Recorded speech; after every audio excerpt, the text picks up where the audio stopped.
네, 출석 부르도록 하겠습니다. 강다영 아구님 못 오셨나요? 네. 지미수 가구님. 네. 김성이고 김성서 가구님 못 오셨나요?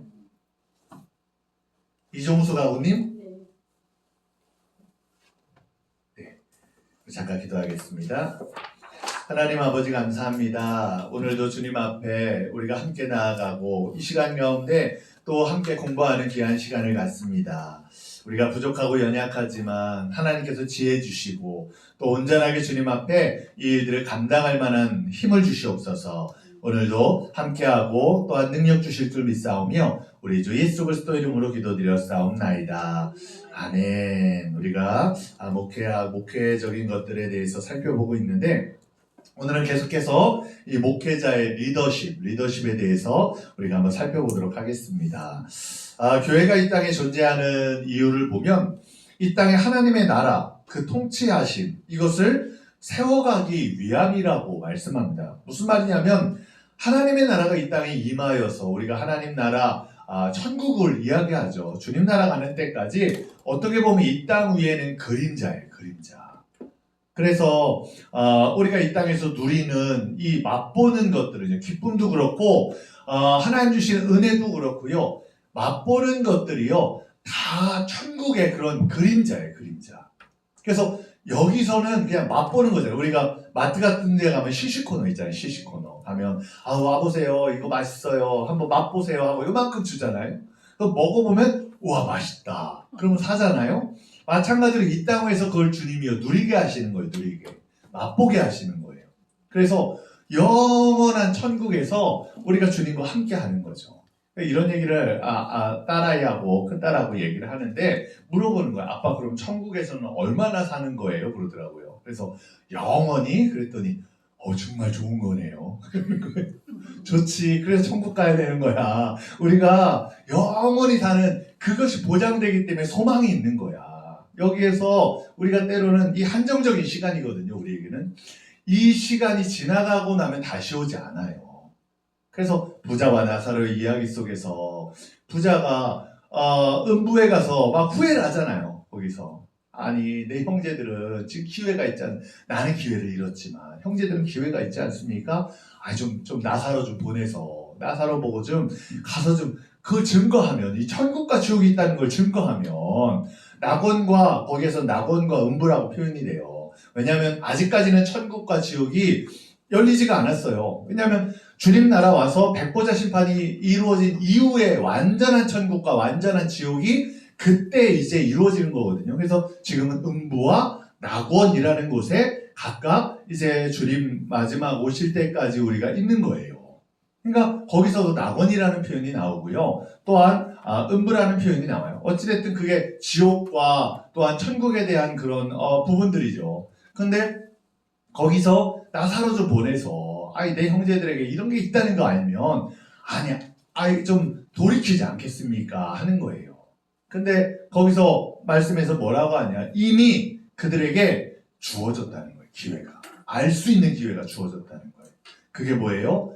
율법의 말씀, 하나님 주신 말씀의 기회. 그렇기 때문에 우리가요 기회를 얻은 자, 그 얻은 것을 잃어버리면 안 돼요. 우리는요 지금요 예수라는 이름을 알잖아요. 알고 지금 안 믿으면요 이건요 기회를 잃어버리는 거예요. 그래서 어떤 분들은 그래요. 그러면 예수를 몰랐던 사람들은 어떻게 되느냐? 그건 주님이 판단하시는 거예요. 그 사람들은 다 지옥 가냐? 예수 안 믿었으니까 지옥 가냐? 우리가 그걸 논할 수 있는 그게 아니에요. 주님의 권한이기 때문에. 그러나 이제 일들 속에서 주님이 그들을 다 그냥 지옥 보내시지는 않겠죠. 하나님이 이렇게 그들을 판단하시는 기준점들이 있을 거예요. 근데 그 기준점은 하나님의 판단이지 우리가 얘는 지옥 가겠네, 얘는 천국 가겠네, 그러면 안 된다는 거죠. 그래서 우리가 천국 가서 놀랜대잖아요. 천국을 다 갔더니 놀랬는데 왜 놀래요? 안 올 사람이 온 거예요. 얘는 천국 못 들어가는데 하는데 와 있더래요. 그래서 놀랬대요. 근데 두 번째 놀란 건 와야 할 사람이 안 와가지고 놀랬대요. 이 사람은 천국까지 믿음 좋지 그랬는데 안 온 거예요. 그 세 번째는 내가 와서 놀릴 때. 이게 뭐냐면 전적인 하나님 은혜라는 거예요. 은혜. 내가 뭐 내 공로, 내 뭐 믿음 이걸로 천국 간다고 하면요. 아우 열심히만 하면 가죠. 근데 하나님의 은혜예요. 하나님의 은혜. 그래서 우리가 믿음 갖고 그렇게 살 수 있는 것도 은혜거든요. 은혜 없으면 믿음을 가질 수도 없어요. 성경은 그것을 선물로 주셨다고 분명히 말씀하고 있기 때문이에요. 그래서 우리가 그 영원한 하나님의 나라를 이루어가는데 그러나 그 통치하심을 세우기 위해 이 땅 위에서 교회가 주어지고 우리가 신앙생활하는 공동체가 주어지고 그렇게 함께 목회하고 또한 함께 그 일을 만들어가는 그런 일들이 일어나는 거예요. 하나님의 나라는요. 삼위일체 하나님께서 자신의 영광을 위해 자신의 주권으로 통치권을 실행하는 나라예요. 그래서 교회와 함께 모인 목회자와 회중은요. 하나님 은혜 가운데 주의 나라와 함께 부름받았고 또 목회자는 바로 이 사명을 감당하기 위해 소명받고 교회로부터 안수를 받은 신앙 공동체의 지도자라고 말씀하고 있는 거예요. 무슨 말이냐면 하나님이 세워주신 지도자라는 거예요. 지난 주일에 이제 스룹바벨에 대한 이야기를 같이 말씀을 전했거든요. 하나님 앞에 스룹바벨은요 바벨론 포로에서 돌아온 사람이었어요. 유대 총독이었어요. 스룹바벨이라는 이름이 바벨론에서 태어난 사람이라는 뜻이거든요. 근데 유대의 일들을 잇는 이제 돌아와서 다시 유대 왕으로서 그 일을 감당하는 거예요. 근데 이것은 이방에서 그냥 포로로 풀어줘가지고 세워졌기 때문에 그 지도자로 그걸 쓸 수가 있었던 거죠. 와서 그러나 제일 먼저 스룹바벨하고 예수아, 바로 이 대제사장된 예수아가 뭘 했냐? 성전 재건을 다시 일으켰어요. 제단을 쌓고 하나님 앞에 번제를 드리고 그리고 성전 재건을 매달린 거예요. 근데요 녹록지가 않아요.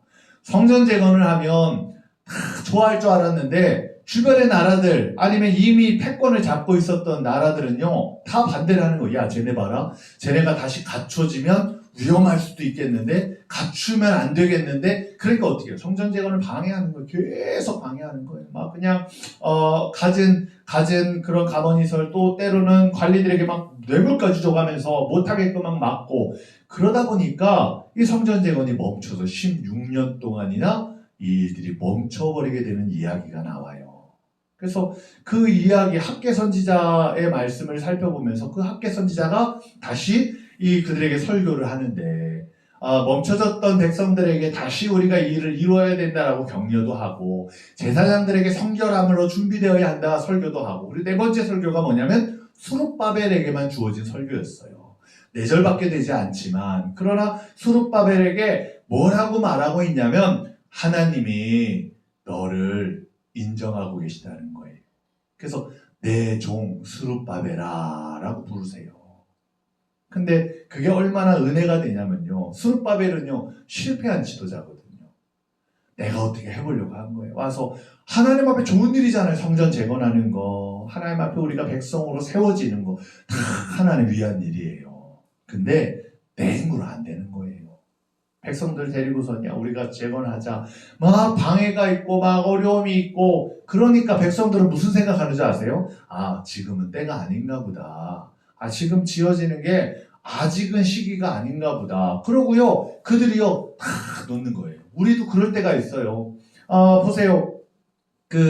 요나가 하나님이 정말 니느웨로 가서 말씀을 전하라고 하는데 근데 배 타러 딱 갔더니 어디로 가는 배가 있어요? 다시스로 가는 배가 딱 있는 이거 봐. 내가 갈 길은 다시스야.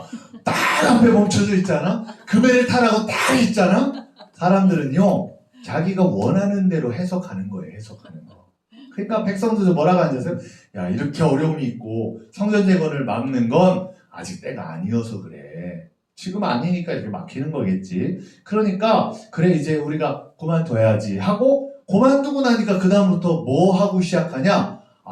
내가 살 집 좀 지어야 되겠다. 자기 집을 짓는 거예요. 자기 집을 짓고 그 다음에 내가 좀 어떻게 살아야 하나? 자기 그런 이 영역을 막 열심히 매달리는 그게 16년간이나 계속됐대요. 그러니까 학개 선지자가 와서 뭐라고 하냐면 하나님의 집이 멈춰져 있는데 너희들 판벽한 집에서 다 벽이 둘러져 있는 그런 집에서 완벽한 그런 집처럼 되어져 있는 집에 너희들 그렇게 편안하게 살고 있는 게 맞냐? 그러면서 학개 선지자가 그 일을 전하고 있어요. 그러면서 스룹바벨에게 다시 그 일을 말씀하는데 그때 보면요. 너를 인장반지 삼으신다는 이야기가 나와요. 학개 선지자 거기에 학개 말씀에. 인장반지가 뭐예요? 인장반지? 지금으로 치면 인감도장이에요. 인감도장. 인감도장 딱 찍히면요. 어떻게 돼요? 그러면요. 내 소유권에 대한 것들, 내가 이렇게 인정하는 것들이 다 넘어가는 거예요. 그리고 내가 이걸 넘겨줬다라는 확인 도장이잖아요. 확인 도장. 그래서 인장반지는요. 권한을 이행해주는 역할을 해요. 이게 어디에 나오냐면 창세기 말씀에 바로가 이 요셉을 총리로 삼잖아요. 총리로 삼으면서 거기 말씀해 보면 인장반지를 주었다고 말씀하고 있어요. 창세기 말씀에. 그게 뭐냐면 네가 다 이 일을 도장 찍어. 국세를 줬다는 거거든요. 도장 찍어. 네가 다 계획한 것들 다 이걸로 그냥 빵빵 찍어서 진행해. 이거예요. 권한을 주는 거예요. 권한을. 근데 스룹바벨에게 다시 인장반지 삼았다는 건 그에게 뭐예요? 그 권한을 주시는 거거든요. 그 일들을 맡겨주시는 거예요. 그리고 내가 너를 택했다고 말씀하셨어요. 거기에. 우리가요 주님 앞에 내가 되고 싶어 된 거고 내가 하고 싶어 한 거. 어떤 사람들은 내가 목회하고 싶어 목회하는 분 계세요. 좋아해요. 그런 거를. 남들 앞에서 이야기하는 것도 좋아하고 사람들하고 북적북적하는 것도 좋아하고 잘 맞는 사람들이 있어요. 그런 사람들은요 좋아해요. 좋아해. 내가 좋아서 막 더 하고 싶어 해요. 근데 내가 좋아서 하면 꼭 목회가 안 돼요. 왜냐하면 내가 좋아서 하면요 어떻게 돼요? 내가 좋은 대로 목회하거든요. 내가 잘하는 대로 목회하거든요. 근데 그것이 주님이 원하는 바냐? 원하지 않을 때가 참 많은 거예요. 말씀해 보면 대부분의 사람들은 자기가 잘하려고 할 때 다 실패를 경험하게 하세요. 스룹바벨 돌아와서 그래 성전 재건하자 막 잘하려고 하잖아요. 근데 자기 힘으로 안 되잖아요. 멈추게 하세요. 16년 동안이나. 또한 모세를 보세요. 모세. 이집트 왕자였을 때 자기 백성 구하겠다고 나섰던 사람이에요. 그때는 힘도 있었어요. 왕자였어요. 해볼만 했어요. 나이도 40세여서 젊었어요. 근데 안 되잖아요. 하나님 못하게 하시잖아요. 혈기로 하는 게 아니거든요. 그러면 꼭 주장하거든요. 나를.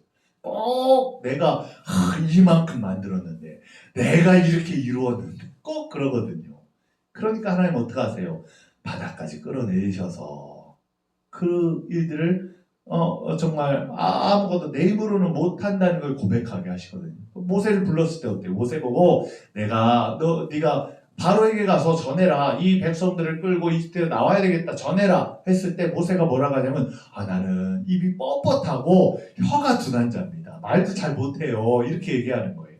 그건 뭐냐면 실패의 경험이 용기를 못 내게 만드는 거예요. 40세 때 젊을 때도 안 됐는데 80세나 돼가지고 내가 무슨 이걸 하겠다고 뭘 해? 이게 되는 거예요. 그러니까 자꾸 그렇게 되는 거예요. 그리고 나는 내 힘으로는 안 돼요. 그러니까 뭐라고 하세요? 내가 하나님의 지팡이를 들게 하고 또한 너를 도울 자를 보내주겠다. 형 아론을 붙여주시고 그리고 내가 할 말을 가르쳐주겠다라고 말씀하세요. 그러고 나니까요 내 힘으로 안 하는 거예요.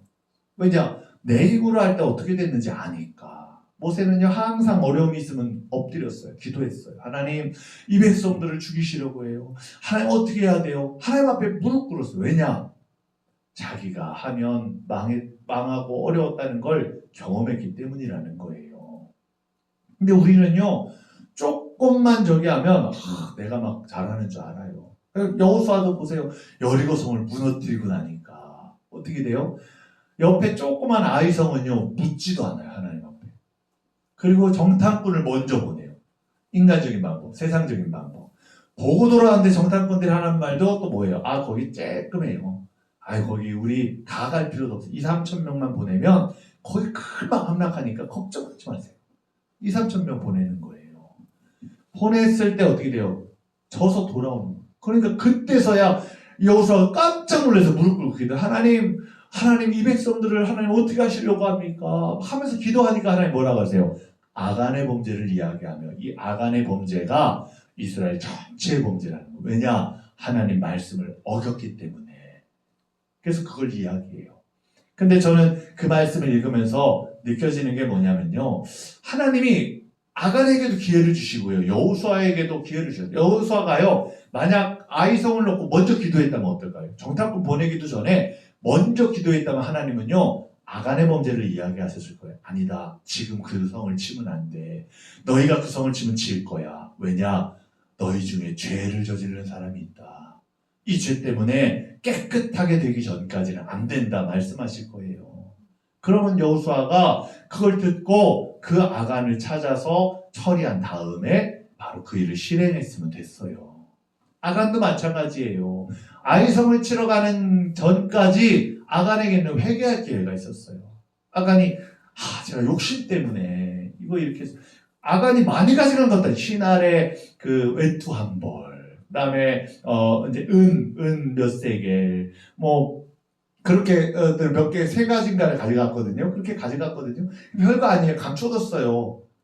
얼마 뭐 되지도 않는 거예요. 그런데 하나님은 금액을 이야기하는 게 아니라 그 아간의 모습을 이야기하는 거거든요. 아간이 회개했다면 내가 여호수아 욕심부렸어요. 하나님 하지 말라고 했는데 내가 이렇게 했어야 하고 회개했다면 죽지는 않았을 거예요. 그거에 대한 분명히 하나님이 범죄에 대한 걸 물으시겠죠. 그러나 죽임까지는 당하지 않았을 거예요. 근데 거기에 말씀해 보면 그게 밝혀지고 난 다음에 제비를 뽑았더니 또 제비를 뽑았더니 아간이 딱 나오잖아요. 참 놀라워요. 성경은요 제비 뽑는 이야기가 많이 나와요. 왜냐 하나님 앞에 맡기는 거예요. 기도하고 그냥 사람의 운이 아니에요. 하나님 앞에 맡기고 기도하는 거예요. 그리고 뽑았더니 아간이 나오는 거예요. 근데 그제서야 무릎 꿇자. 내가 이거 가져갔는데 이렇게 하면서 그제서야 얘기해요. 근데 그것 때문에 죽임을 당했어요. 성경 안에는요, 그래서 이 일들 속에 제비 뽑는 얘기가 나오고 제사장들도 마찬가지고 우림과 둠빔이 뭐냐면 이것들은 하나님 앞에 이게 거짓말입니까? 아니면 이게 이 사람이 참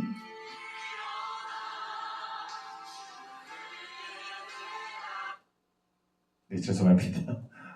진동을 안 해놨네요. 네. 우림과 둠빔이 뭐냐면 하나님 앞에 맡기는 거 이게 맞는 겁니까? 그렇지 않은 겁니까? 그래서 주머니 안에 우림과 둠빔을 넣고 그것을 통해 하나님 앞에 맡기고 그들을 뽑게 했던 거예요. 그러니까 재수가 나빠서 내가 이 길을 나왔는데 이게 아니라 하나님이 그 일들 가운데 주관하신다는 걸 인정하는 거예요. 주권을.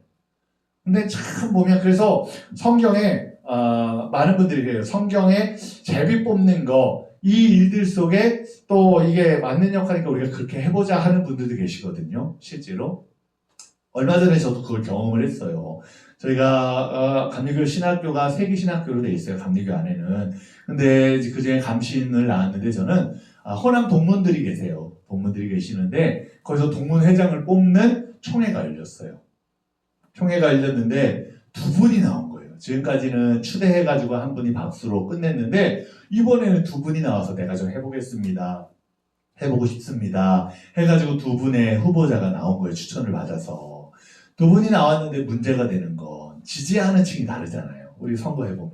그러니까 막 표에 대한 것들이 엄청 막 그런 거예요. 막, 몇 년 동안 회비낸 거를, 봐야 된다. 그래서 회원권을 주냐, 안 주냐, 이런 얘기를 하고, 또 이제 사모님들 중에도 감신을 나온 분들이 계시거든요. 이렇게 신학을 했는데, 목사 사모가 된 거죠. 그런 분들도 동문이니까 표를 줘야 되냐, 이거 갖고 막 설랑설레 엄청 막 그 시간이, 1시간 동안에 그걸 가지고 얘기를 하는 거예요.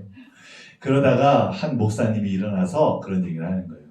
저희 지방에 다른 장로교 노회에서 이런 똑같은 일이 일어났대요. 원래 추대로 계속 노회장을 추대했는데, 근데 2명이 나와서 경합을 하게 되는 일들이 처음 일어난 거예요. 그래서 많이 고민하다가 거기에서 이렇게 좋은 방법으로 됐습니다 하는 이야기를 들은 거예요. 그 이야기를 들었는데 그 이야기가 뭐냐면 두 분의 후보자 이름을 적은 이 쪽지를 그 헌금바구니에다 넣고 그 다음에 이제 2명의 참관이 나와서 이 일들을 지켜보게 하고 그리고 그 중에 연급이 제일 낮은, 제일 이제 젊은, 그러니까 전도사가 나와서 뽑는 거예요.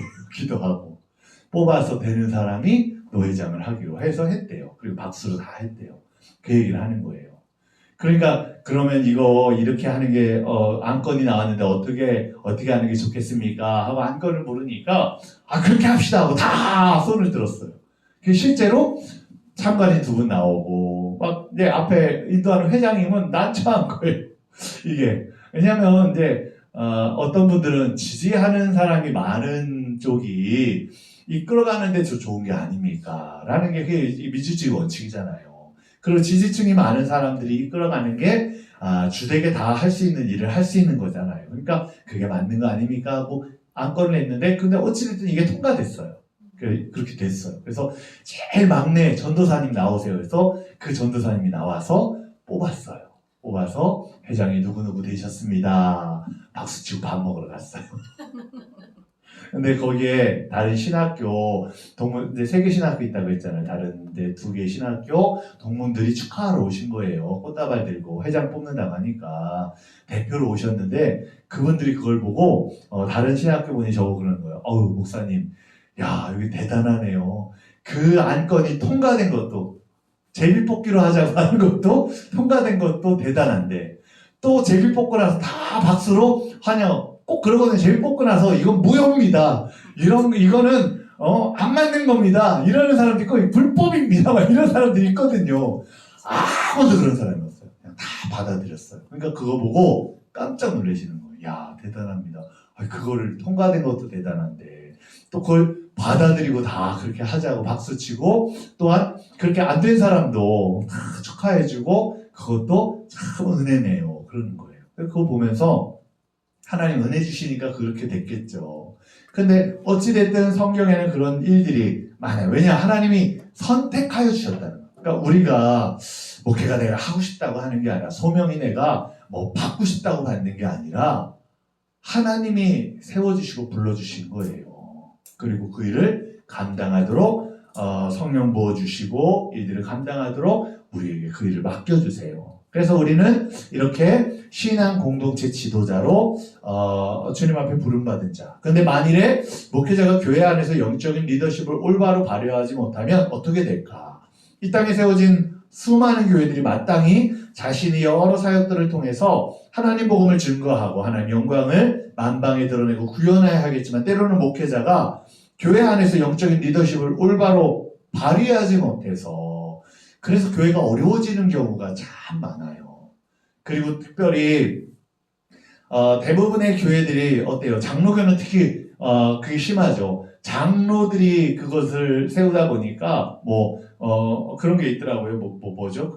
목사님 여기서 은퇴할 때까지 있는 그것도 투표로 해가지고 또 그걸 주는 그런 제도가 있더라고요. 감리교는 그런 거 없어요. 감리교는 그냥 부임을 해가지고 물론은 저희 감리교 안에도 기획위원회라는 그런 장로회처럼 그런 이제 기관이 있지만 그런데 거기가 주되게 다 막 그걸 좌지우지할 수 있는 게 아니라 이 일들 속에 모두 같이 평신도들하고도 또 우리가 당회 가운데서도 그 안건들을 가지고 논의하기도 하고 그러거든요.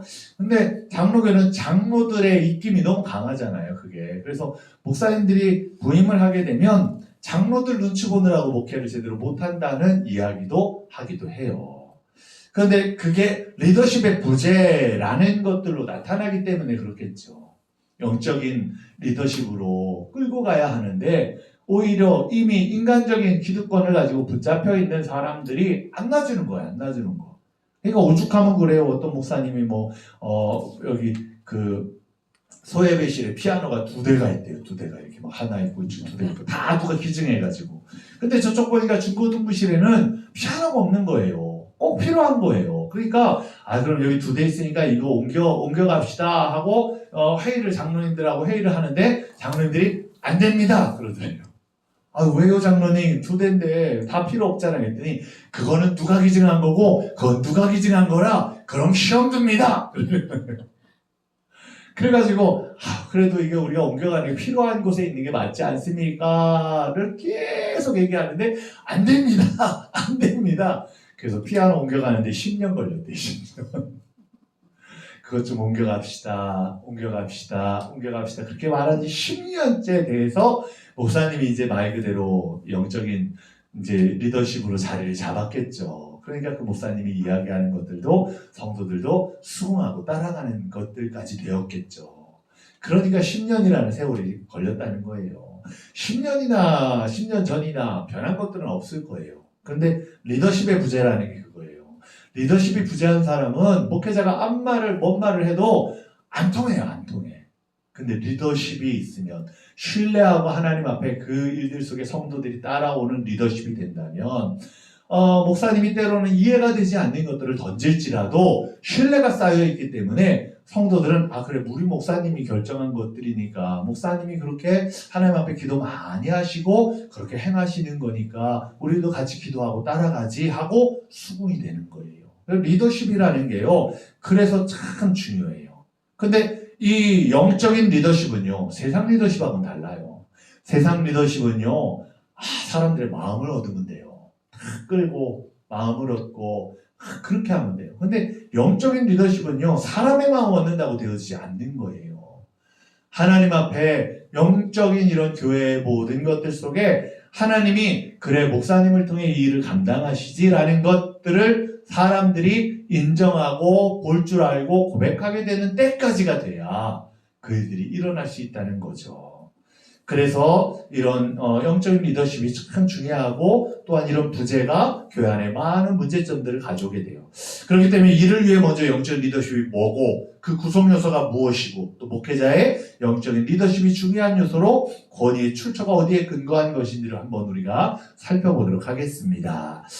목회 리더십의 정의를 보면요.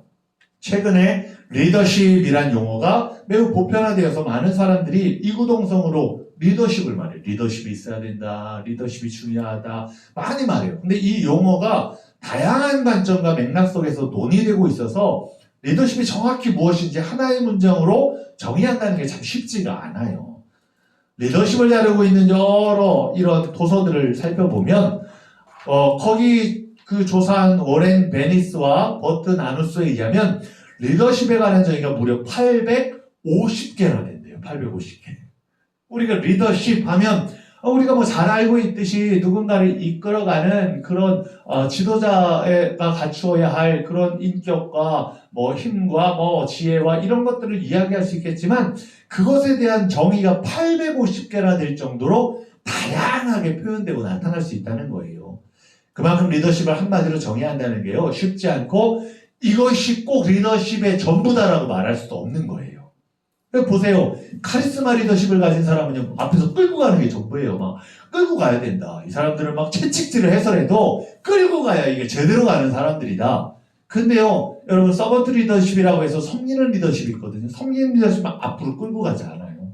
오히려 뒤에서요, 계속 그들을 격려하고, 보듬어주고, 사랑하고, 힘을 주고, 끌고 가요. 그러니까요, 더뎌요. 카리스마 목회식은요, 막 그냥 끌고 가니까 목사님이 끌고 가는 것만큼 성도가 어찌됐든 따라와요. 근데 문제가 뭐냐면 그 카리스마 목회자의 부재가 일어나게 된다면 그러면요, 어느 순간 막 달려와서 쫓아왔는데 나 혼자 가려고 하면 어려움을 느낀다는 거예요. 우리가 그렇잖아요. 어릴 때부터 엄마가 다 해주거든요. 막 뭐도 해주고. 근데 막상 독립해야 될 때가 있어요. 저 같은 경우는요, 결혼을 하고 처음 이제 서울에서 결혼을 하고 쌍문동에 방을 얻었거든요. 근데 전셋집을 얻어야 되는데 그거부터가 난관인 거예요. 부모님한테 이제 결혼할 집 얻어야 되는데 어떻게 해요? 그랬더니 아버지가 네가 알아봐 그러시는 거예요. 서울에 올라가서 뭐 부동산 가면서 네가 알아봐 이렇게 얘기하세요. 근데요, 겁이 나는 거예요. 제가 28에 결혼했는데 28살 어떻게 철부지잖아요. 아내하고 같이 부동산을 가는데 뭘 봐야 될지도 잘 모르겠고 그 다음에 그 금액에 얼마큼에 될지 이것도 모르니까 어느 곳에 이 좋은 질인지도 모르겠고 근데 그냥 무작정 가는 거예요. 가서. 근데 그때 처음 느낀 게 뭐냐면 이제 내가 가정을 이루고 내가 결정해 나가야 되는구나. 내가 그 일들 속에 홀로 서야 되는구나. 그때 아, 내가 아무것도 할 줄 모르는 사람이구나. 내가 아무것도 모르는구나를 그때 깨달았어요. 그 이전까지는요, 부모의 보호 아래에 있다 보니까 그거에 대한 그것들이 부재가 전혀 생각지도 않은 거예요. 다 내가 부족한 부분들은 다 부모님들이 서포트를 해주셨으니까. 근데 홀로 서야 될 때 느끼게 되는 거예요. 내가 정말 부족하고 아무것도 몰랐구나. 카리스마 목회의 특징은요, 끌고 갈 때 나도 다 그렇게 되는 줄 알아요. 나도 그만큼 걸어간 줄 알고 내 믿음도 그만큼인 줄 알아요.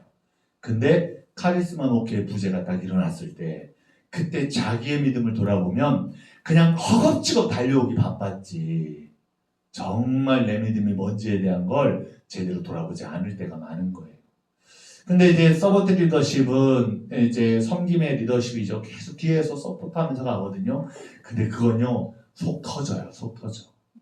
왜냐하면 생각해보세요. 아이가 제대로 못 가는데 막 끌고 가는 게 아니라 할 때까지 기다려주는 거거든요. 할 때까지 계속 지원해주고 함께 또 기도해주고 그러면서 가는 거거든요. 그러면 홀로 할 수 있게끔 서는 거는 제대로 될지 모르지만 그 기간이 오래 걸리고요. 목회자는 속이 터질 때가 많아요. 리더십이라는 게 야 그게 맞는 거야 라고 말한다면 카리스마 목회하는 사람들에겐 야 그렇게 하면 안 돼. 그렇게 하면 어느 세월에 가니? 어느 세월에 성도들 성장시켜? 이렇게 얘기해요. 그러나 이 서번트 리더십을 하는 사람은 그렇게 끌고 간다고만 다 되는 게 아니야 라고 또 말할 수도 있거든요. 리더십이요 이처럼 뭘 이야기하는 거에 따라 다 옳고 그름이 다 맞는 건 아닐 때가 많은 거예요. 그래서 850개나 되는 정의를 내릴 수 있다는 게 그와 같은 거죠. 존 어데어에 의하면 리더는 주어진 상황에 적합하며 일정한 기술적인 지식과 경험을 통해서 뒷받침되는 특정한 개성과 성품의 자질을 구비하고 있는 사람이라고 말해요. 미래 목표의 실현을 향해 한 그룹을 인도하는 데 필요한 기능들을 제공할 수 있어야 하고 조직 구성원이 적절한 비율에 맞게 각자 팀을 위해 헌신할 수 있도록 하면서 팀의 일치를 조성하고 유지할 수 있는 리더십을 가진 자, 힘을 가진 사람, 그런 걸 이야기해요. 제임스 맥그리거 번지에 의하면 인간에 대한 리더십은 분명한 동기와 목적을 가진 사람들이 다른 사람들과의 경쟁이나 갈등 관계에서 제도적, 정치적, 심리적 혹은 다른 자원들을 사용해 추종자들의 동기를 불러일으키고 참여하게 하고 만족시키는 활동이라고 말했어요. 그러니까 무슨 말이냐면 사람들이 그 리더십을 따라가게 만든다는 거예요. 따라가게. 보세요. 리더십이 있는 사람은요. 같이 가잖아요. 같이. 근데 리더십이 없어지면 다 제각각 가게 돼요. 나는 내 할 일대로 하겠다. 나는 이게 맞는 것 같다. 그럼 다 제각각이에요. 근데 여기에도 마찬가지로 이 리더십이라는 건 분명한 동기와 목적을 가진 사람들이 그 일들을 위해 함께 가는 거야. 함께 그 일들을 할 수 있도록 동기를 불러일으키고 참여하고 만족시키는 활동이라고 말하는 거예요. 존 가드너에 의하면 리더십은 개인 지도자나 혹은 리더십을 발휘하는 팀이 한 집단에게 동기를 부여하여 자신이 가지고 있거나 또는 구성원들과 함께 공유하는 특정한 목표를 추구하도록 설득하고 본을 보이는 과정이라고 말해요. 그러니까 야 이게 맞는 일이잖아. 이렇게 가는 게 우리가 뜻이 맞는 거야. 이게 더 좋은 일이야. 사람들에게 인식시키고 그 사람들이 따라올 수 있도록 그 사람들을 이해시키고 그렇게 하는 과정이라고 말을 하는 거예요. 같은 맥락에서 존 고터도 리더십은 사람들에게 또는 그들의 생각에 방향을 제시하며 목표를 달성하도록 동기를 부여하는 과정이고 복잡한 조직체 안에서 리더십은 나아갈 방향을 정하고 사람들을 적절히 배치하여서 동기를 부여하는 세 가지 하위 과정을 통해 이루어진다라고 말해요. 그러니까 방향을 제시했다면 그 방향을 제대로 갈 수 있도록 각자 자리에서 그 일을 잘 맡길 수 있도록 하위 조직 여기에도 이야기한 것처럼 과정들이 이루어지는 것까지가 리더십이라고 이야기하는 거예요. 그래서 리더십을 가진 사람이 어떻게 해요? 너는 가서 뭘 하고 너는 이 일을 감당하고 맡기잖아요. 리더십이 있는 사람. 그게 뭐냐면 각자의 자리에서 같은 방향을 향해서 나아가기 위해 그 일을 하게 만드는 모습이라고 이야기해요.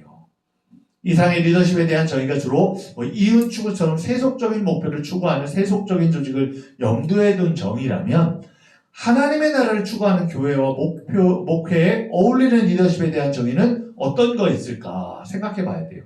먼저 로버트 클린턴에 의하면 리더십은 하나님으로부터 부여된 능력을 지닌 어떤 남자나 여자가 특정한 하나님의 백성 공동체를 향한 하나님의 목표를 향해서 그 공동체에게 영향력을 행사하는 역동적인 과정이라고 말하는 거예요.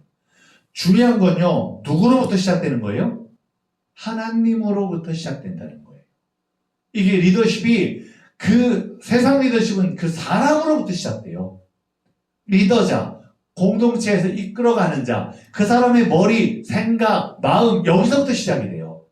근데 교회 안의 리더십은요, 하나님으로부터 부여된 능력을 지닌 하나님으로부터 시작된다는 거예요. 그게 우리가 교회 리더십에서 중요한 거예요. 그래서 목회자도 마찬가지고 교회 일들을 감당하는 지도자들도 우리가 그 일들을 하면서 항상 하나님 앞에 물어야 되는 거예요. 하나님, 이 일이 하나님의 뜻과 맞습니까? 하나님이 이끌어 가시는 대로 되는 겁니까? 묻고 하나님의 관점으로 바라볼 줄 아는 눈이 열려야 하는 거죠. 그래서 로버트 뱅크스는 리더십은 단기간이든 장기간이든 삶의 한 영역에서 나아갈 길을 제시하는 한 사람이나 그룹 또는 조직체를 통해 발휘되고, 그렇게 함으로 그 영역에 바람직한 변화를 가져오도록 사람들에게 영향력을 행사하며 힘을 공급하는 과정을 의미한다고 말했어요. 그래서 리더십의 방향과 방법이 하나님의 목적과 성품과 또한 이 작용 방식에 일치할 때 경건한 리더십으로 발휘된다라고 말을 할 수 있는 거예요. 이외에도 오스왈드 샌더스, 존 맥스웰 이런 사람이 리더십을 가리켜서 영향력이라는 걸로 설명하기도 하는데, 헨리 블랙커비와 리처드 블랙커비는 영적인 리더십은 사람들을 움직여 하나님의 일을 하게 하는 것이라고 말해요. 그러니까 우리가 움직이는 원동력이요, 하나님 앞에 영향을 받은 사람들이 영향력, 은혜의 영향력, 믿음의 영향력, 그 일을 감당할 수 있도록 주님이 그 영향력 아래 있게 하시는 거예요. 그래서 리더십은 그 영향력 아래로 끌고 오는 거가 리더십이에요. 그 안에 함께 들어가 있는 게 목장으로 함께 주님이 목장 안으로 들어올 수 있게끔 이끌어오게 하는 게 바로 영적인 리더십 속에 있는 일들이에요. 그게 다른 말로 하면 전도잖아요. 전도. 그들이 주님 앞에 함께 같이 가자 하는 그 일이잖아요. 그래서 이런 리더십의 공통된 구성 요소로는 리더와 추종자, 상황과 목표, 이 세 가지를 추출해낼 수 있다는 걸 보게 됩니다. 목회 리더십의 그런 근거가 뭐냐? 영성과 전문성이라고 말할 수 있어요. 목회 리더십을 구성하는 핵심적인 구성 요소 중에 하나가 바로 목회자의 영적 권위라고 이야기해요. 세속적인 리더십과 목회 리더십을 구별하는 기준도 결국 리더십을 발휘하는 데 동원되는 목회자의 권위가 어디에 있느냐라는 거예요. 세상의 기준은요, 전문적인 기술이나 능력, 여기에 치중을 할 때가 많아요. 야, 이 사람이 그 일을 많이 공부한 사람이야. 여기에는 전문가야. 그러면 그 사람을 어떻게 해요? 리더자로 따르잖아요. 인정하잖아요. 물론 영적인 권위 혹은 하나님으로부터 된 권위, 여기에 근거를 하면서도요, 목회자도 그런 전문적인 기술이나 능력도 있어야 돼요. 물론 그렇지 않아도 하나님의 권위, 영적인 권위가 부여될 때 그 일 가지고 일하는 거예요. 그래서 실제로 보세요. 옛날에요, 깡패였던 분들도요, 목회하시고 막 그렇게 해가지고 하나님 앞에 쓰임받았던 사람이 얼마나 많아요. 그 사람들은요, 기술이 없어요. 전문적인 것들도 없어요. 그냥 무식해요. 야, 믿어. 옛날에 그랬어요. 막 그냥 부흥회 같은 거 오면 믿어. 안 믿으면 안 돼. 막 그냥 무식하게 막 그냥 밀어붙여요. 왜냐? 내가 하나님을 경험하고 난 게 내 그런 경험과 내 지식적인 것들에서 설명할 수가 없는 것들이에요. 체험은 있는데 뭔가 이것들을 막 할 수 있는 것들이 없어요. 그러니까 어떡하냐고. 믿어봐. 한번 너희도 와봐. 체험해봐. 이런 것들이 강했어요. 근데 그렇다고 해서 그들이 리더십이 없냐? 아니에요. 영적인 권위가 주어졌을 때 그들에게 그런 리더자로 하나님 세우게 하시잖아요. 놀라운 건 하나님 지혜도 주세요. 베드로도 보세요. 베드로가요, 물고기 잡던 사람이에요. 물고기 잡던 사람. 그러니까 물고기 잡던 사람이니까 지식이 있어요, 없어요? 못 배운 사람이에요. 평생 물고기만 잡는데 도 같은 사람이에요. 도 같은 사람. 물만 보면 야, 물고기 여기 많겠네, 적겠네 딱 나올 거예요. 그런데 다른 걸 보면 뭘 어떻게 해야 될지 모르는 사람이에요. 근데 주님 앞에 쓰임 받으니까 한 번 설교로 3,000명이 회개하고 돌아가는 역사. 개척교회 목사님들이 제일 좋아하는 말씀이에요. 그게 사도행전 말씀에. 한 번 설교했더니 예수 믿고 3,000명이 부흥됐어요. 그것도 남자만. 그 얼마나 은혜가 돼요. 하나님, 내 한 번 설교로 3,000명의 사람들이 그 꿈꾸는 목회. 근데 그게 안 돼요. 잘 안 돼요. 근데 어찌됐든 베드로가 똑똑해서 그렇겠어요. 그때 그렇게 된 걸 보면 마가의 다락방에 성령 받은 이유예요. 성령의 권위예요. 성령이 말하게 하심이에요. 그렇기 때문에 이 똑똑하고 똑똑하지 않고 이것보다는 하나님이 그들에게 주시는 영적인 권위가 먼저라는 걸 보게 돼요. 그러나 물론 똑똑한 사람이 더 주님 앞에 잘 쓰임받죠. 그게 바울이에요. 바울은요 하나님 앞에 부여받은 권위도 있었지만 그는요 어릴 때부터 가멜리엘이라는 최고의 선생님한테 배움을 얻었고요. 그리고 이 철학적인 논쟁을 해서도 질 수 없는 사람이었어요. 그러니까 아덴이라는 곳에서는 사람들하고 막 철학적인 논쟁을 하잖아요. 근데 말씀 읽어보면 논쟁으로 이겼어요. 이겼는데 돌아오는 건 뭐예요? 그래 너나 믿어라. 응? 그래 네가 옳다. 네가 더 잘났다. 너나 믿어라. 다 그랬다는 거예요. 세상적인 지식으로요 사람들을 막 설득시키려고 하면요 사람들도 똑같아요. 야 그렇게 좋으면 너나 믿어. 예수 너나 좋아해. 이렇게 말하는 사람들이 참 많아요. 지식적인 것들로는요 때로는 이해시킬 수 없을 때가 많아요. 그러나 중요한 건 그런 지식적인 게 있어야 하는 게 뭐냐? 목회자는요 그런 일들 속에 사람들에게 설명할 줄 알고 이해시킬 수 있는 지혜와 능력이 또한 갖춰져야 한다는 거예요. 그래야 좋은 리더자가 되고 또 사람들도 그렇게 따라오는 데 있어서도 훨씬 더 그런 일들 속에 좋은 목회자로서 리더를 이렇게 행할 수 있다는 사실이에요. 그래서 목회 리더십이 올바로 발휘된다면 이는 목회자가 교인들을 향해 영적인 권위를 올바로 행사하기 때문이고 또 공동체 내 목회자로 인한 문제점이 발생한다면 이건 영적인 권위가 올바로 행사되지 못하거나 교인들이 목회자의 영적 권위를 인정하지 않기 때문에 일어나는 일이라고 볼 수 있는 거예요. 그래서 신뢰가 깨지면요 은혜가 안 될 때가 많아요. 목회자하고 성도하고 이제 뭐 마음 상하는 일이 생기잖아요. 아무리 여기서 은혜스러운 말씀을 전해도요 목사님 얼굴을 보면 은혜가 안 되는 거예요. 왜냐면 인간적인 마음이 먼저 개입이 되니까. 그래서 인간적인 마음이 개입이 되니까요 이게 은혜를 끼치기보다는 자꾸 그게 먼저 다가올 때가 많은 거예요. 제가요 광명에서 목회를 하는데 이제 저 고향 저희 부모님네 교회 장로님들이 한번 방문하시겠다는 거예요. 와서 좀 교회도 보고 같이 좀 예배도 드리고 그러고 싶다고 주중에 오셨어요. 와서 목사님 말씀 좀 전해주세요 하시는 거예요. 근데 장로님들 다 앉혀놓고 앞에서 말씀을 전하는데 땀을 삐질삐질 흘리면서 말씀을 전했어요. 왜냐? 이분들은요 저를 어릴 때부터 봤던 분들이에요. 아기 때부터 제가 자란 교회 이제 장로님들이니까 목회자지만 그분들은요 코 찔찔 흘리던 성수를 먼저 기억하거든요. 그러니까 말씀을 들으면서 말씀이 들어오는 게 아니라 아이고 저거 많이 컸네. 아이고 목사가 돼서 이제 저기서 설교도 하네. 이게 자꾸 먼저 머릿속에 있는 거예요. 말씀을 전하는데요. 장로님들 얼굴 보이잖아요. 이 말씀이 들어가는 게 아니라 그냥 대견하네 이렇게 쳐다보고 있으시는데 막 삐질삐질 땀이 나는 거예요. 왜냐 목회자는 그 사람들에게 대견하네 인정받으려고 쓰는 게 아니잖아요. 은혜를 끼쳐야죠. 말씀을 전하는 자죠. 그러니까 힘들더라고요. 눌리더라고요. 그래서요 마찬가지예요. 그래서 목회자들 놓고도 마찬가지예요. 목회자들 놓고도 설교하면요 참 힘든 게 뭐냐면 목회자들 똑같아요. 말씀으로 받는 게 아니라 그냥 소스로 받을 때가 많아요. 이런 말씀 하는데 뭐라고 하나? 왜 첫째를 저렇게 하지? 분석을 하고 말씀을 그렇게 들으려고 하지 않아요. 그러니까 이게 어려워요. 근데 저도 그렇더라고요. 이제 그런 장로님들 앞에서 설교를 하는데 그분들이 바라보는 건 인간적인 게 먼저 앞서다 보니까 은혜로 받아들여지잖아요.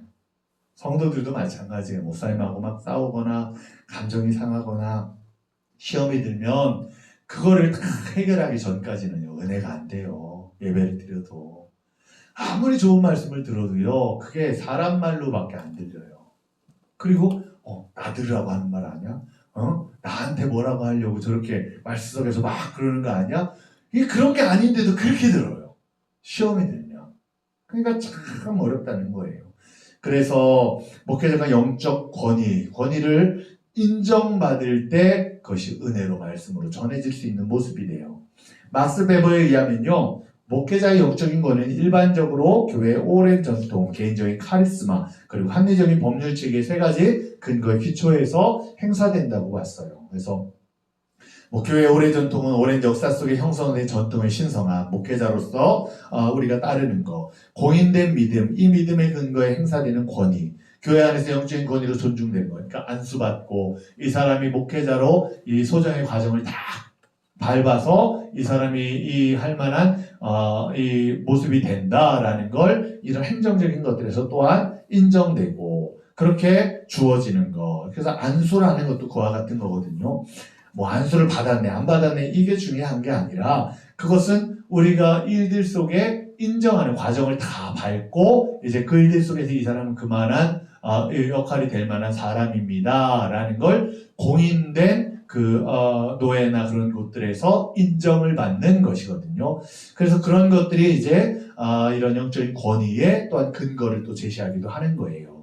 그래서 이런 잭슨 캐롤은 목회자의 영적 권위의 근거를 신성불가침의 대변자로서의 권위, 영성과 전문가로서의 권위, 전문성 두 종류의 근거를 제시했어요. 그래서 직책에 근거한 권위를 보면 성례전적이고 제사장적인 역할에 근거한 권위, 이게 신성불가침 대변자로서의 권위예요.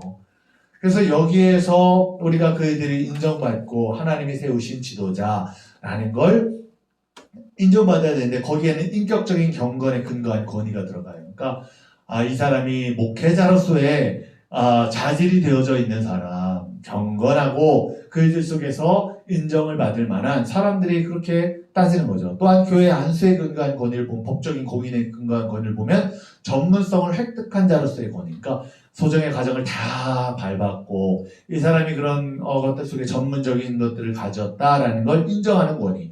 이건 개인적인 자질의 근거예요. 내가 얼마만큼 준비되어져 있느냐라는 거. 그렇게 되어지는 거예요. 그래서 이것이 이제 직책에 근거한 권위고 위가 밑에가 인격에 근거한 권위라는 걸 보게 돼요.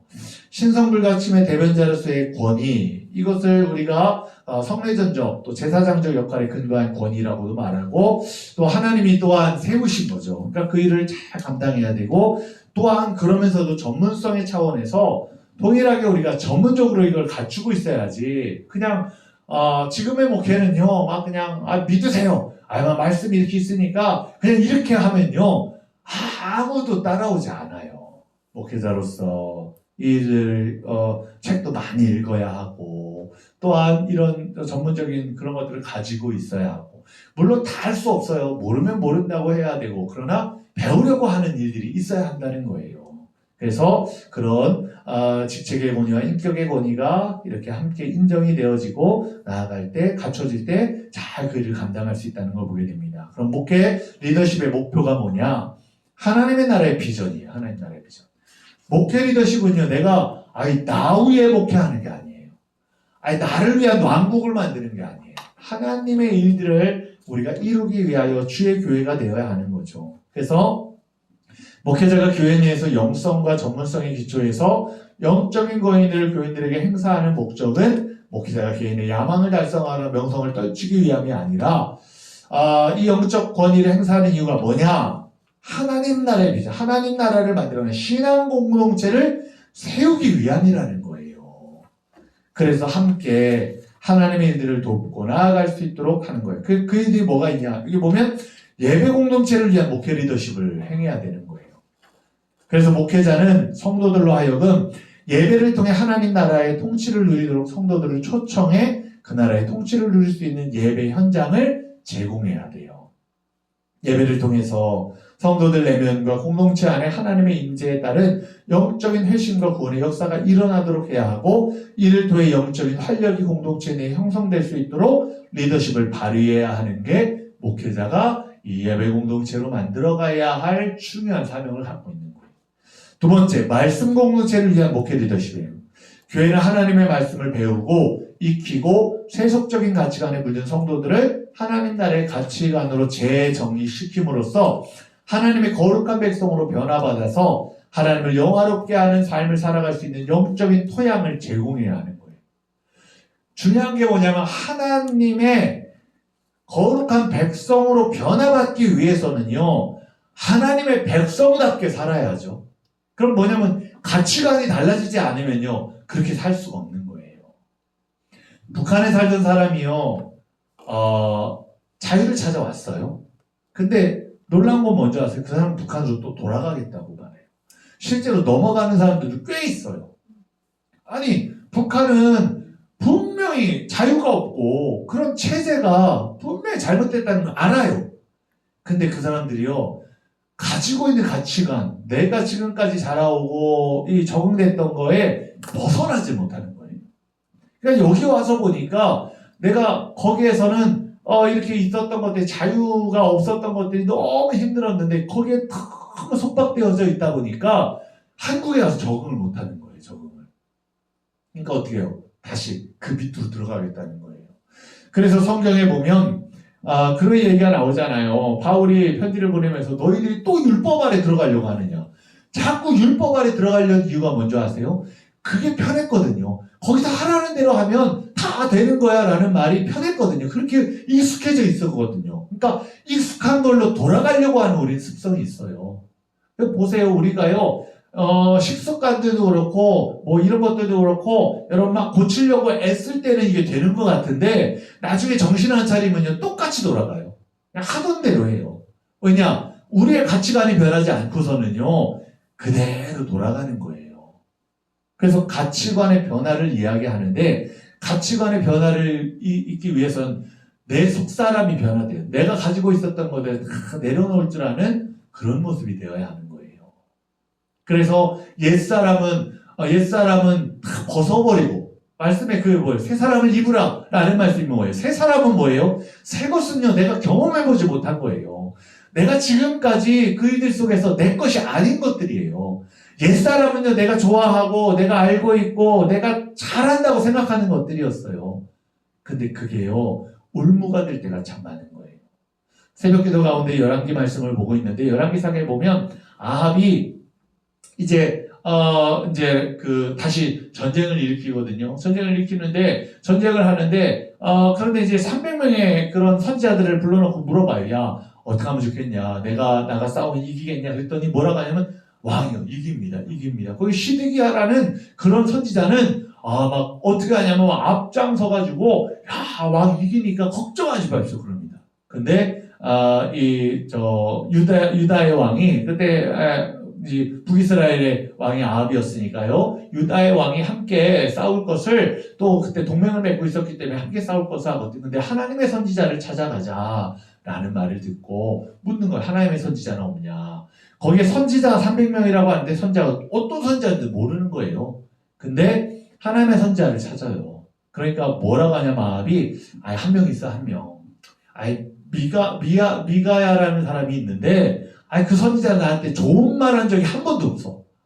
다 안 된다고 하고, 다 나쁘다고 하고, 나한테 좋은 얘기 한 적이 없어. 그러는 거예요. 그런데 한번 찾아가 보자 하는 거예요. 갔더니,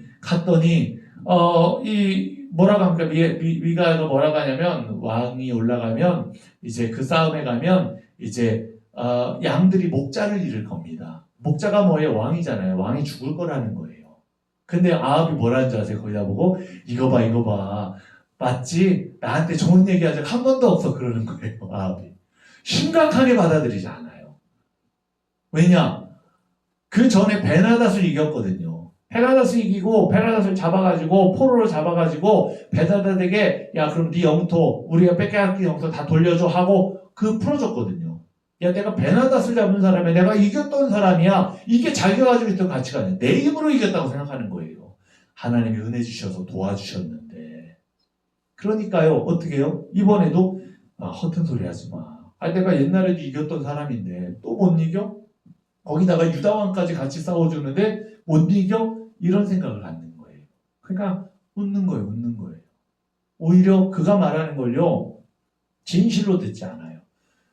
미가야를 잡아놓으래요. 잡아놓고 그에게 고생의 물, 고생의 떡을 주래요. 뭐냐면 이제 좋지 않은 걸 주라는 거예요. 좋지 않은 걸 주고 내가 돌아올 때까지 잡아놔라. 돌아와서 내가 목을 치겠다는 거죠. 그러면서 잡아놔요. 그리고 전쟁에 싸우러 나가는 이야기가 나와요. 끝내는 아합이 그곳에 져서 죽음을 맞이하는 이야기가 나와요. 뭐냐면 정말 우리가 그런 일들 속에 가치관이 변하지 않으면요, 옛사람으로 자꾸 돌아가는 거예요. 하나님이 우리에게 진리의 말씀을 주시는데 불구하고요, 내가 못 받아들이는 거예요. 따라가지 않으려고 하는 거예요. 그래서 하나님 백성으로 변화받는 가치관의 변화가 필요해요. 그건 뭘로 이루어지냐? 말씀 공동체를 통해 이루어질 수밖에 없어요. 하나님 말씀이야. 하나님 말씀 뭐예요? 히브리서 말씀에 보면 골수까지 쪼갠다고 말씀했거든요. 여러분, 사람의 생각을요, 변화시킬 수 있는 건 말씀밖에 없어요. 하나님 말씀이요, 들어가서 쪼개어서 우리의 생각을 다 부셔놓기 전에는요, 우리가 변화되지 않아요. 그래서 목회자는 말씀 공동체를 위한 목회 리더십을 가져야 한다는 걸 말하고 있는 거예요. 그래서 이들 설교를 잘 준비하고 하나님 앞에 말씀 영적 분별력으로 그이들을 깨우쳐서 준비하는 게 중요하다는 걸 보게 돼요. 세 번째, 친교 공동체를 위한 목회 리더십. 교회는요, 하나님 백성으로 구원받은 성도들이 함께 모여 유기적인 공동체를 이루고 그런 공동체에 참여하게 하는 거예요. 함께 가족이라고 이야기하죠. 그 일을 위하여 목회자가 함께 영적인 정체성을 만드는 거예요. 함께 우리가 아름다운 교회 공동체라고 이야기할 수 있는 것처럼 하나의 공동체의 일원으로 정말 함께 친교를 나누고 때로는 성도들의 다양성 차이 때문에 갈등의 문제들을 일어나기도 해요. 그러나 그 일들이 교회 안에 해결하고 함께 가고 그 일을 위해 목회 리더십을 잘 발휘해야 된다는 걸 이야기하는 거예요. 또 네 번째는 그러기 위해 훈련 공동체를 만들어가야 하는 거죠. 처음부터 잘한 사람은 없어요. 그래서 목회자가 훈련시켜야 되는 거예요. 성도들을. 목회자 자신도 훈련받아야 되는 거예요. 훈련되지 않고서는요, 좋은 공동체가 될 수 없고 좋은 목회자가 될 수 없어요. 그래서 우리는 그런 훈련을 받는 일에 지속적으로 행해야 되고 이 훈련은요, 주님 나라 가기까지 끝까지 우리가 해야 할 일이라는 거예요. 여러분, 우리가 주님 앞에 훈련받는 공동체가 되시기를 주의 이름으로 축원합니다. 다섯 번째, 섬김의 공동체를 위한 목회 리더십. 잘 보듬어주고 섬겨주고 함께 가고, 그리고 교회 공동체뿐만 아니라 이웃에게까지, 또한 이런 지역에까지 이 일들이 이루어질 수 있도록 동참하는 리더십, 이런 것들이 이루어지면 좋겠다라는 것들을 행하는 거예요. 얼마 전에 이제 우리가 차별금지법 때문에 10월 27일 날 서울에서 다 모이고 했잖아요. 근데 뉴스나 신문이나 이런 거에는 안 나는 거예요. 그게 나왔는데 뉴스에 뭐라고 나왔냐면 종교 집회 때문에 교통이 혼잡했다, 이거밖에 안 나왔다는 거예요. 얼마가 모였나도, 또 그들이 왜 모였나도 이런 것들도 나오지 않았다는 거예요. 그러니까 감리교 다른 목사님하고 그런 얘기를 하다가 그런 얘기를 하는 거예요. 참 아쉬운 건, 좋은 취지인데 참 아쉬운 건 이렇게 했으면 참 좋았을 것 같은데 하는 이야기를 하시는 거예요. 근데 그 얘기 듣고 저도 공감이 가는 게 뭐냐면, 거기에서 뭐 지금 110만인가 모였거든요. 근데 그렇게 모였다고 한다면 모인 분들 뭐 단돈 10,000원이든 뭐 이렇게 헌금을 한다면 어마어마한 돈들이 되잖아요.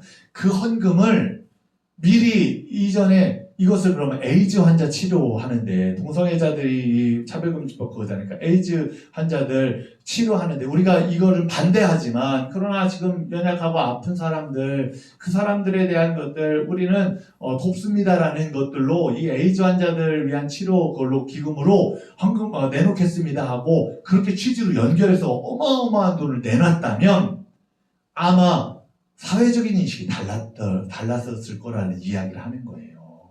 그리고 그저 지네들끼리의 종교 행사가 아니라 이 사람들이 이런 걸 통해 이렇게 이걸 했네라는 인식이 달라질 거라는 거예요. 근데 그 목사님 왜 그걸 얘기하냐면 교회에서 그런 것들을 했대요. 작은 교회지만 그 남원에 있는 교회거든요. 지리산 밑에 있어요. 그 목사님 시골 교회예요. 근데 남원 밑에 거기 교회에서 성탄절 같은 때는 근데 사람들 동네 사람 다 초대해가지고 같이 이렇게 그 사람들에게 아이들 뭐 그런 것도 하고 다 한대요. 그렇게 하면서 이제 그게 이제 좋은 이제 지역에 좋은 그게 돼서 어떤 기자를 통해서 이제 저 인터뷰 좀 하고 싶습니다 하고 들어왔대요. 들어와서 뭐라고 하냐면 묻더래요. 혹시 목사님 그러면 그렇게 그런 행사를 하면서 뭐 작지만 헌금이라도 들어오면 그걸 가지고 어디 뭐 이웃돕기나 아니면 이런 거 쓰이는 건 있습니까? 라고 묻더래요. 그래서 그럼 저희가 아직 작은 교회가 어려워서 그렇게 하지를 못하고 있습니다. 그랬더니 목사님 그걸 그렇게 하세요. 조금이지만 뭐 5만 원, 뭐 10만 원 이렇게 작은 돈이라도 그렇게 그런 걸 하세요. 그러면 타이틀이 달라진다는 거예요. 작은 교회 지역 사람들과 함께 그런 걸 갖고 그 다음에 거기에 모인 돈들은 이렇게 이웃을 위해 이렇게 좋은 일에 쓰입니다라는 타이틀이 달라져. 타이틀이 붙는다.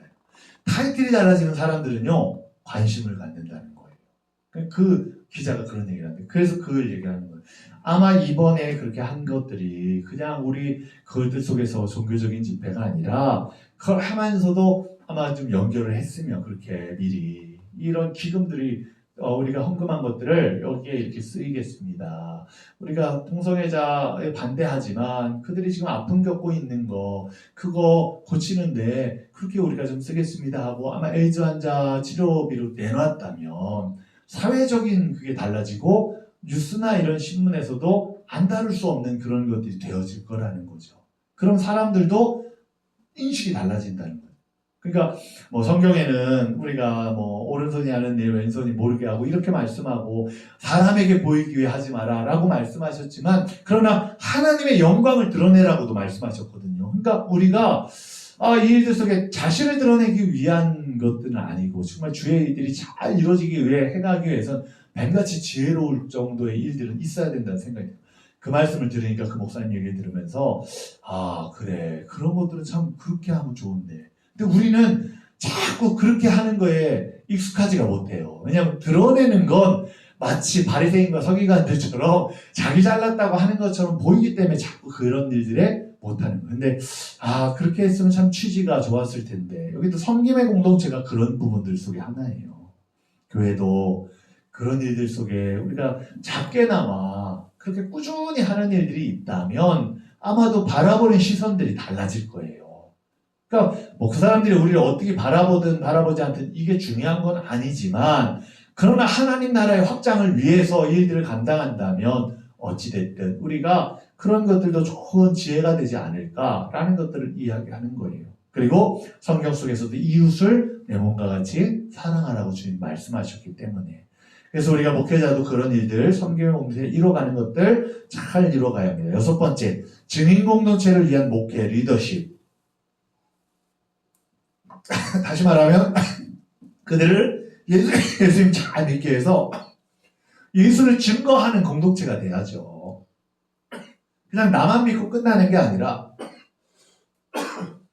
나만 이렇게 믿고 뭐 그냥 잘 믿었다 이게 아니라 예수를 믿게 하는 공동체가 돼야죠. 그래서 사명을 감당하도록 안내하고 도전하는 방향으로 리더십을 발휘해 가야 한다는 거예요.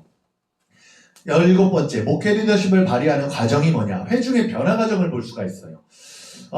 이제 목회자는 하나님으로부터 부여받은 영적인 권위와 아울러 본인의 노력에 의한 전문적인 지식, 자격 습득과 어울러 성숙한 인격을 갖추고서 특정한 상황 속에 놓인 하나님의 백성들의 공동체 안에서 회중 구성원들과 함께 상호작용하는 가운데 하나님 나라의 비전과 목표를 달성해 가는데 역동적인 과정을 이루어가야 한다는 거예요. 그러니까 핑퐁이라고 하잖아요. 그냥 목회자가 카리스마 목회자는 무조건 끌고 가지만 대부분은 우리가 피드백을 통해서 계속 성도들과 함께 잘 자라가는지 봐야 하잖아요. 신방도 마찬가지예요. 왜 신방을 해요? 신방은요, 그 사람의 영적인 그 가정의 일들을 돌아보는 거예요. 그래서 다시 한번 그들을 가르치고 그들을 다시 주님 앞에 세워갈 수 있는 게 신방이에요. 신방이 그냥 위로해 주러 가는 거 아니에요. 하나님 앞에 다시 한번 이 가정이 어떤 가정으로 지금 세워져 가고 있나, 잘 이루어가고 있나, 그것들을 같이 말씀을 통해 가정 안에서 또한 붙들고 또 돌아보는 과정이 신방이에요, 신방.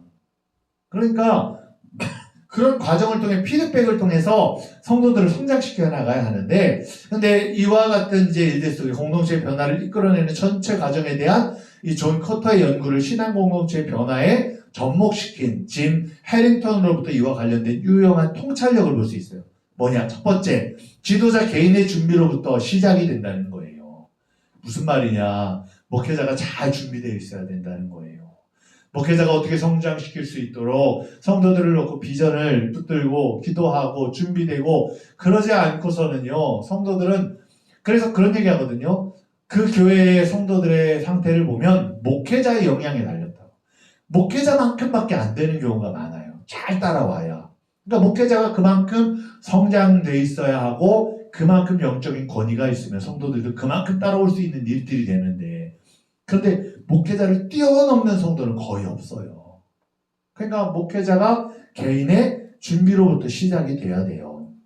두 번째는 회중 가운데 긴박감을 조성하는데, 그 긴박감이 뭐냐? 공동체가 처한 현실에 대한 객관적인 상황 파악을 통해서 목회자는 회중의 공동체 현실과 아울러 이런 현실이 지속될 때의 부정적인 파장들, 그리고 하나님 앞에서 공동체가 달성해야 할 비전 사이의 간격을 회중이 인식할 수 있도록 해야 된다. 그게 뭐냐면 지금 우리가 살고 있는 시대가 종말의 시대라고 말해요. 내가 딸아이한테 그 얘기했어요.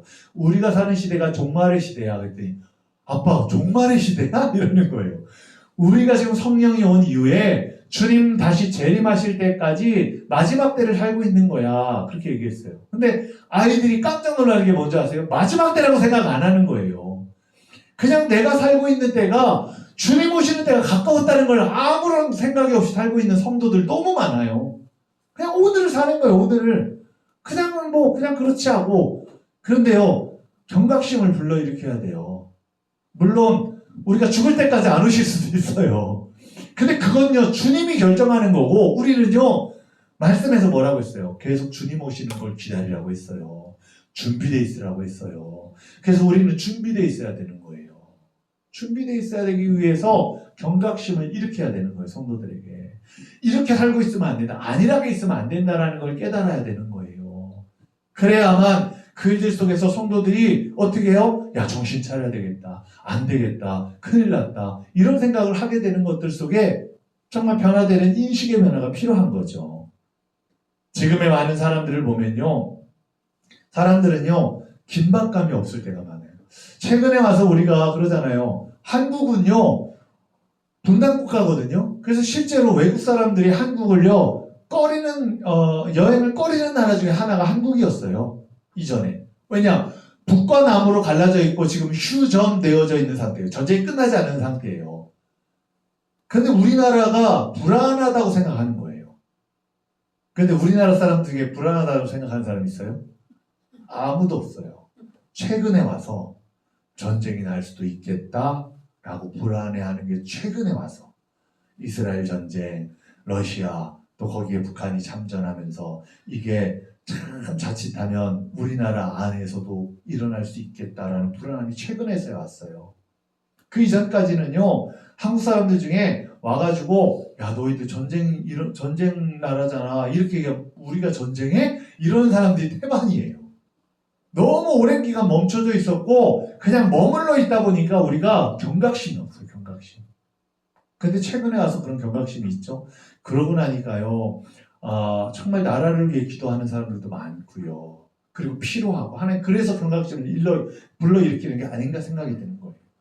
그래서 그런 긴박감이 성도들에게도 조성돼야 돼요. 세 번째, 목회자와 함께 회중의 변화에 관심을 가질 만한 비전 공동체를 조직하는 단계, 비전 공동체 조직인데 회중 전체 10%를 넘지 않는 한도 내에서 함께 기도하고 성경 공부에 동참할 수 있는 다양한 계층의 대표자들을 중심으로 비전 공동체 조직. 무슨 말이냐면 리더자들을 세우는 리더자. 그러니까 구역장들, 우리 대부분 교회 안에 구역장들, 또한 장로님들, 권사님들 이런 분들이요 리더자들이에요. 그분들과 함께 이 목회 비전을 공유하는 거예요. 우리 교회는 이렇게 하나님 앞에 세워져 가는 공동체입니다. 근데 왜 여기에 보면 10%를 넘지 않는 한도 내에 하라고 하냐? 많으면 많을수록 산으로 가요, 산으로. 같이 따라오는 게 아니라, 난 우리는 이게 좋은 것 같은데요. 아니, 이게 더 나은 것 같은데요. 정말 그래요. 그러니까 10% 리더자들을 10% 리더자들이 교회 일들 놓고 기도하고 함께 그 일을 준비하고 목회자와 함께 그 일을 만들어갈 수 있도록 지도자들 속에 함께 하라는 거예요. 그걸 만들어가는 거예요. 그리고 그 10%가 전체를 끌고 갈 수 있는 비전 일들을 이루게 하는 거예요. 그래서 그 일을 위해서 넷째는 비전 공동체와 지속적인 기도와 학습, 토론의 과정을 거치면서 공동체를 향한 하나님의 비전을 분별하고 그 비전을 달성하기 위한 전략이나 비전 방침을 결정하는 거예요. 그러니까 전략적인 거 어떻게 해야 할까 그런 것들을 논의하고 끝까지 그 일들을 계속 우리가 작업하는 거예요. 다섯 번째는 비전 공동체와의 협력을 통해 결정된 공동체의 장기적인 비전, 단기적인 사명, 그리고 이를 위한 구체적인 전략, 비전 방침들을 설교나 다른 여러 목회 채널을 통해 공개적으로 선포하고 공동체 안팎으로 확산시키는 일을 행하는 거예요. 저 인천에 부강교회라는 곳이 있는데 거기 목사님은요 전도로 유명한 분이에요. 감리교회 안에서. 근데 그분이 큰 부임해서 그 교회를 전도하는 교회로 바꿔갔어요. 그런데 전도하는 교회로 바꿔가기 위해 어떻게 했냐? 계속 전도 설교만 하는 거예요. 전도 설교만.